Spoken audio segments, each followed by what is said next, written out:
Welcome back to the undeserved flavor. Today we're going to be talking about how to taste and see that the Lord is good.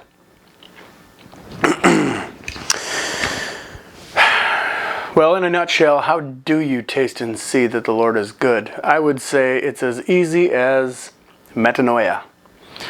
That is a Greek word that was incorrectly translated to repent. It means to receive a new perspective. Ultimately, God will give you this perspective. The gospel supplies truth, supplies faith, supplies the grace. Jesus is the faithful one. So in the meantime, while you're waiting on God to supply this truth and supply this grace and faith and change your mind and all this good stuff, I have 5 books. Some of them are available in audio format, like on Audible. I think one of them here is only available as an MP3 download from other audiobook websites. But a quick Google search will help you out with that. At the end of the day, you can get all of these books in the link below. I'm going to help you out. You don't have to go on Amazon and do a bunch of searching. You can just click the links, check them out, see what their pricing is. It's Amazon, so you could probably get the Kindle version, the Audible version, hardcover, softcover, whatever version's available. We are going to start out with the first book that I had in my journey unto Christian Universalism, back when I didn't even know what to call myself, before I even knew Christian Universalism was a thing. After I had the revelation, after God smacked me across the face and opened my head to the fact that all these scriptures throughout the Bible literally lead to an end wherein all are saved. We're not going to ramble in this video. We're going to get right to it. This is the first book. Actually, it's probably one of the best books, in my opinion, for me in the beginning of my journey, for one big reason. It helped me out with my marriage, because when I converted, as my wife says, from one religion to another, basically leaving Christian. When you become a Christian Universalist, coming from being an evangelical or common Christian, American Christian, you're essentially, in appearances anyway, changing religions. I mean, like, it's a pretty big deal, you know, ask any Christian. This is A More Christ-like God by Brad Jersak. Actually, it is a more Christ-like God, a more beautiful gospel. If you are searching this in a search bar, type in his name as Bradley Jersak. I don't know why, but it's necessary when you search it. It also helps if you're looking for it on Audible. But like I said, you can click the link below. Why was this important in my marriage? Because when I got this book, my wife actually picked it up and started running through it, and it helped her to become a lot more understanding to the journey that I was on. So Brad Jersak is what I would call, well, actually, there's a term for it, and it's not mine. He is a hopeful universalist. I don't know if he calls himself that. He's getting more and more bold. And as y'all know, if you've seen the channel for any amount of time, you know that I kind of come out against, have a thing for hopeful universalists, kind of not having a backbone, like grow a backbone and just call it like it is, you know, like get off the fence, you know. Anyway, not what I'm here to talk about today. This book I would recommend if you're just getting your feet wet in this, like from typical American Christianity or any other typical flavor, modern flavor of Christianity, and you are wading into Christian Universalism. If you read this book, you will see that he is soft-footing around it. But he's very thorough. A More Christ-like God. Essentially, by the book, I'm not going to get into it here. I recommend it. It's recommended by Richard Rohr, He's a Christian Universalist. He's a Catholic Christian Universalist. William Paul Young, the author of The Shack. Eugene Peterson, the translator of The Message. I've never been a fan of The Message, but it's not a bad thing. Brian McLaren, author of We Make the Road by Walking. And Baxter Kruger, author of The Shack Revisited and Patmos. Anyway, yeah, moving on. Not going to be a long video. This one is essentially the layman's best case for Christian Universalism. And it's blatantly Christian Universalist. It is a very easy read. It is not an academic work. Well, I mean, it's when I say it's not an academic work, I don't mean it's like flawed and lacking in information. I mean, it's not like you're not reading a textbook. It's a conversation. It's an easy read. It's very thorough and inclusive of a lot of very important topics surrounding the issue. For example, this book is called Heaven's Doors, Wider Than You've Ever Believed by George W. Saris. George W. Saris is actually a narrator on Audible.com. He narrates a lot of books, especially a lot of the Christian Universalist books. But this book is really good. Chapter 1, how much are you worth? Chapter 2, what are we talking about anyway? Chapter 3, where did endless punishment come from? Chapter 4, what did the early church teach? Chapter 5, what do the ancient creeds tell us? Chapter 6, what happened in the Middle Ages? Chapter 7, what happened from then to now? Chapter 8, what does the Bible really say about Sheol and Hades? 9, what does the Bible really say about Gehenna and Tartarus? How long is forever anyway? Aeon, Olam, and Kalasis. What are God's judgments all about? What about ... How wide are heaven's doors really? In a final word. So, highly recommended it. Recommend it. Link below. Heaven's Doors by George W. Saris.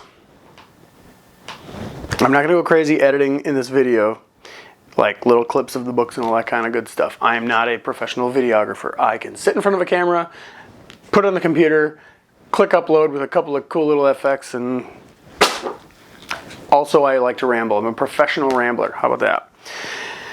The next book, if you're looking for a solid argument and solid information regarding universalism in the early church, you have seen this book featured on this channel many a time. Universalism, the Prevailing Doctrine of the Christian Church in its first 500 years. This is the one where the earlier video of mine, I posted 31 mic drops for Christian Universalism or something like that. This one is a must-have. If I had to put this at the top of the list, I would. But honestly, the books that I have here are pretty much kind of all tied for number one, but kind of in their own way. You have to have this. This is the only book. So this book and the next book I have purchased a number of copies, but this one by far and away I have purchased many copies. Like I bulk purchased. Like there was one time I literally bought 10 of these. They're only $7.99 last time I was on Amazon. $8. I bought 10 of them because I kept giving them away. But I have, I think, one more on the shelf back there. No, I don't. This is my only copy right now. I've given them all away. I might have a box somewhere with another copy or two with all my other Christian Christian literature. But anyway, this one is a must-have. Like literally, don't even think. Just click the link, buy this one, come back to the video, and see what else I have. Don't even worry about why or how. Like you need it. Just get it. You'll understand when you crack page 1, and you'll be like, holy crap. Okay, let's continue reading. Anyway, moving on. This one, I've also purchased multiple copies. This one is a little more of an apologetic. This one lays out probably the best argument I've ever come across from a logical standpoint, from a character and nature of God standpoint, from a theological debate standpoint, largely and emphatically around the three main Western Christian options that most Americans have been presented in their lifetime. That is Calvinism, Arminianism, and Universalism. Now I need to clarify a little bit. Most Americans are not familiar with Universalism as a Christian option because they don't know about it. Because Calvinism and Arminianism, the world's biggest Christian enemies, by that I mean they are both Christian, but they're enemies of each other, more so than they're enemies with any other version of Christianity. They will fight and fight and fight. I mean, you get online, get on Facebook, go on any social media, go on YouTube, and just search up Calvinism versus Arminianism and the debates and the comments and the threads. I mean, it's unbelievable. Like, these people going back and forth about what's right and wrong, and it's... I'll tell you what, at the end of the day, if you're not a Christian, you're going to walk away having no interest in becoming a Christian. If that's the fruit of what it is to become a Christian. If you're, I mean, it's unbelievable. It's detestable, frankly. But this book goes through thoroughly. It weighs the Calvinistic, Arminian, and Universalist prima facie evidence in the Bible and lays it all out, puts it all side by side. And this is the book that I got the 3 propositions from. You know, God is good. God gets what He wants. Some sinners will ultimately be separated from God. Which of those which 2 of those 3 propositions do you believe in? That will define the box you fit in between Calvinist, Arminian, and Universalist. If you're in box 1 and 2, you're a Universalist. If you're box 1 and 3, you're an Arminian. If you're box 2 and 3, you're a Calvinist. This book is also a staple in any Christian Universalist bookshelf. Whether you are or you're not a Christian Universalist, this book will at least help you in your journey for seeking truth. If you are not a Christian Universalist, if you're looking for fodder, if you're looking for something to argue against Christian Universalism, grab this book, because you're going to get every evidence you need here. And it's still, the debate is still open. Like, you're allowed to have your own opinion. You're going to be able to get, like, this book is going to help you out. This book is going to help you see Calvinism in a nutshell, Arminianism in a nutshell, and Universalism in a nutshell. And he's it's almost completely non-biased, but he is very clear in that, as the author, Thomas Talbot, he's clear that he's a Universalist.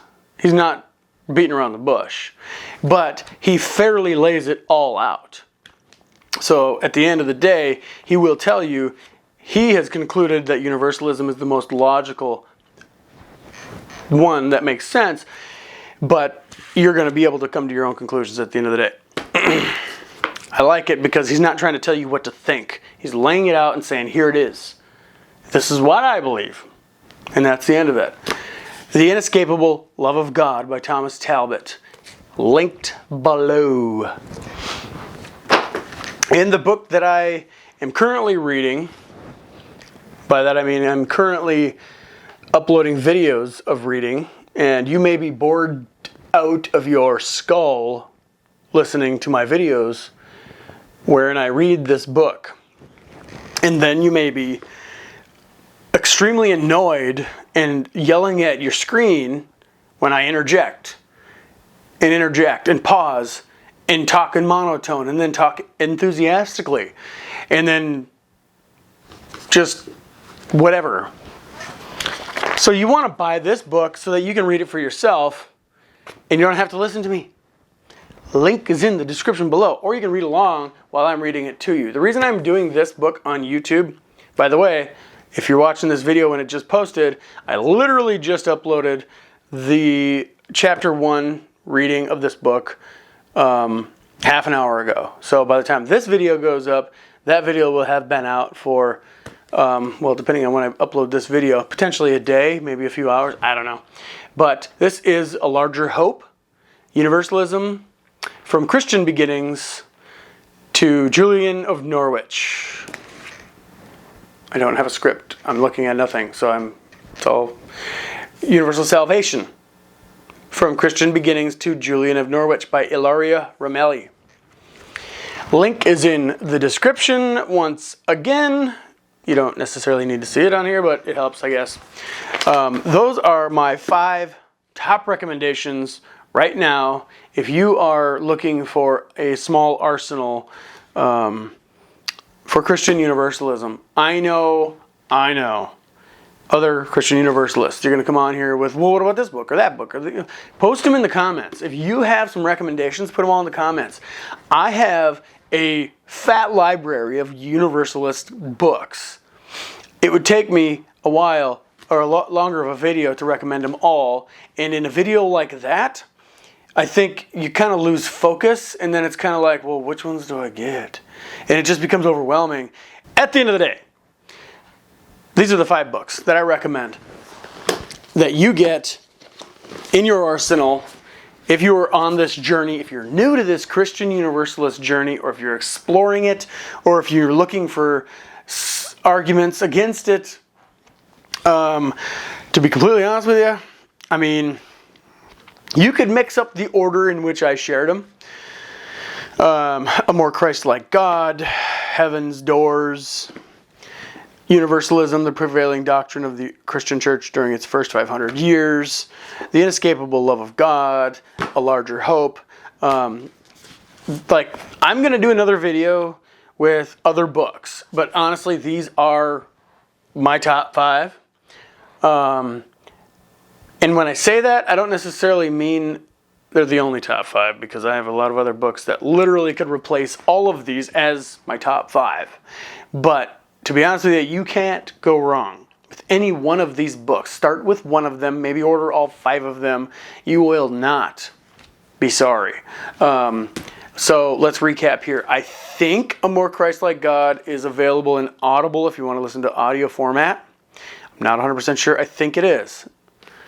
Now that I think about it even further, it is. That's available on Audible. We don't have to even talk about what's available on Kindle. They're all available on Kindle. If they're not, drop it in the comments and let me know so I can throw a comment down there myself apologizing for being wrong. Heaven's Doors is available on Audible. Like I said, the author is an Audible narrator. So, of course, his own book is going to be on Audible. Narrated by himself, of course. Universalism, the Prevailing Doctrine of the Christian Church in its first 500 years, is not an audiobook anywhere. I believe somebody commented on one of my videos, this book is actually narrated somewhere on YouTube. So search it up if you want to hear it read to you. But if you want a copy of the book yourself, this is one book I actually recommend having a hard copy of. If it was an audiobook, like I super prefer audiobooks on everything. But of any book, if I were going to have all audiobooks, but I had to have one physical hard copy of a book in my hand, that'd be this one right here. When you get it, you're going to know why. A Larger Hope, the one I'm reading now. It's not available on audio. I've said that a million times in this video already. That one it's a little bit more of an advanced book for the subject.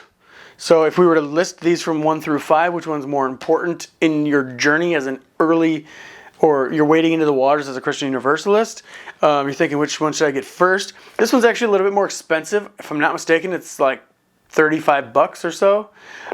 So, you know, if you're just looking to maybe spend like $10 or $20 or something, start with one of the other books in this set. But if you got the money, pick this one up. Like, what's in this book is ridiculous. Like, you will not come away from this read anything other than a Christian Universalist. And yeah, The Inescapable Love of God. That is the one that is not available on Audible. I don't know why, but it is in audio format somewhere on the internet. I know that because a couple years ago when I got this book, I looked for it on Google and found it in an audio format somewhere. It was an MP3 download for some amount of money. I don't remember where. I'm not going to put a link to that in the description below because I don't remember where that is. I could search it up, but I don't have time for that right now.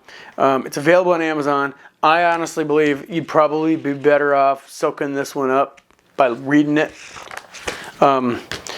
Anyway, that's it. That's all I got for today. Appreciate you coming around. Do get in the description of this video. Click the links. Check them out. Let me know in the comments if any of these things aren't available for some reason, or if my links are broken. This is the first time in like a year that I'm linking anything in my descriptions of the videos, so I want to make sure I'm doing it right.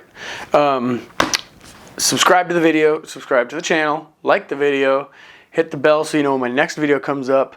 Chapter number 2 of A Larger Hope will be coming very soon. Reading chapter 1 and uploading that video today took me all flipping day.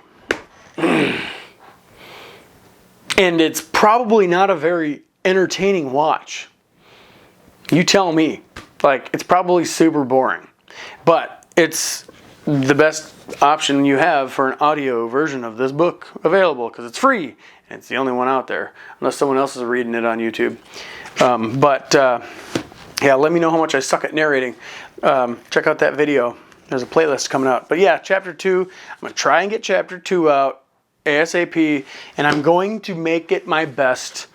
I'm going to put forward my best effort to literally get through this entire book in a very reasonable amount of time. I don't want this to turn into a 3-year project where, you know, I read a chapter and then 3 months later I come back and put a video up. So one thing that's going to help me with that, if you're still watching this video and you haven't clicked off yet, drop a comment down below and say, keep it up. If I see that, it's going to motivate me to keep it up. So I appreciate it. Thanks for hanging out. Let me know what you think of the collection. And like I said before, if you have any recommendations for other books that I should put on the channel because they're good books, throw them in the comments. Appreciate y'all. Taste and see that the Lord is good. Oh, how? By reading books and wait for God to show up and blow your mind. Peace.